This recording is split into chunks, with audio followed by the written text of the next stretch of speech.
ആയി അല്ല പിന്നെ നല്ലൊരു അവിൽ മിൽക്ക് ഉണ്ടാക്കിയതിൻ്റെ റിയാക്ഷനാണ് കേട്ടോ നിങ്ങളിപ്പോൾ കണ്ടത്. അപ്പോൾ നല്ല മഴയുള്ള ഒരു ഈവനിങ് ആയിരുന്നു. അപ്പോൾ എന്തെങ്കിലും കഴിക്കണം എന്ന് തോന്നിയപ്പോൾ വീട്ടിൽ അവൽ മാത്രമേ ഇരിപ്പുണ്ടായിരുന്നുള്ളൂ. അപ്പോൾ ഞാൻ യൂട്യൂബിൽ റെസിപ്പി തപ്പി അവിൽ മിൽക്ക് ഉണ്ടാക്കാമെന്ന് കരുതി. അപ്പോൾ ആദ്യമായിട്ട് തന്നെ അവൽ നന്നായിട്ട് റോസ്റ്റ് ചെയ്തെടുത്തു. പിന്നെ പഴവും നമ്മുടെ വീട്ടിൽ ഇരിപ്പുണ്ടായിരുന്നു. പഴം ഇങ്ങനെ മാഷ് ചെയ്തെടുക്കാനായിട്ട് കുറച്ച് റിസ്ക് ആയിരുന്നു. എങ്കിലും ഞാൻ ചെറുതായി കട്ട് ചെയ്ത് നന്നായിട്ട് മാഷ് ചെയ്തെടുത്തു. അതാണ് അതിൻ്റെ ഒരു എന്താ പറയുക കറക്റ്റ് പരുവം. അപ്പോൾ പിന്നെ നമ്മൾ നല്ലൊരു വലിയൊരു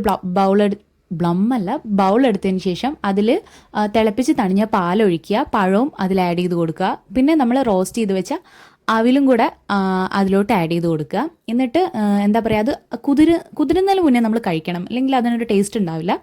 പിന്നെ നമ്മൾ അതിലിട്ട് കൊടുക്കുന്നത് പീനട്ടാണ്, നമ്മുടെ നിലക്കടല. അത് തൊലി കളഞ്ഞ് അതിലിട്ട് കൊടുക്കുക. പിന്നെ എൻ്റെ വക ഞാൻ കുറച്ച് സാഫ്രോണും കൂടെ ആഡ് ചെയ്ത് കൊടുക്കുന്നുണ്ട്, ചുമ്മാ ഒരു കളറിനും ടേസ്റ്റിനൊക്കെ കൂടെ.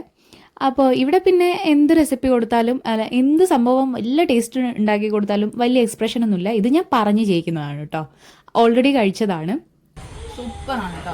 ഞാൻ ഉണ്ടാക്കിയോണ്ട് പറയുന്നതല്ല, ഞാൻ റിനുവിൻ്റെ കൂടെ പോകുന്ന സമയത്ത് എപ്പോഴും ഞാൻ പറയാറുണ്ട് അവിൽ മിൽക്ക് വേണമെന്ന്. ഇതുവരെ എനിക്ക് കഴിക്കാൻ പറ്റിയിട്ടില്ല. അപ്പം ഞാൻ യൂട്യൂബിൽ റെസിപ്പി തപ്പി ഉണ്ടാക്കി നോക്കിയതാണ്. അടിപൊളിയാണ് കേട്ടോ, എനിക്ക് ഭയങ്കരമായിട്ട് ഇഷ്ടമായി.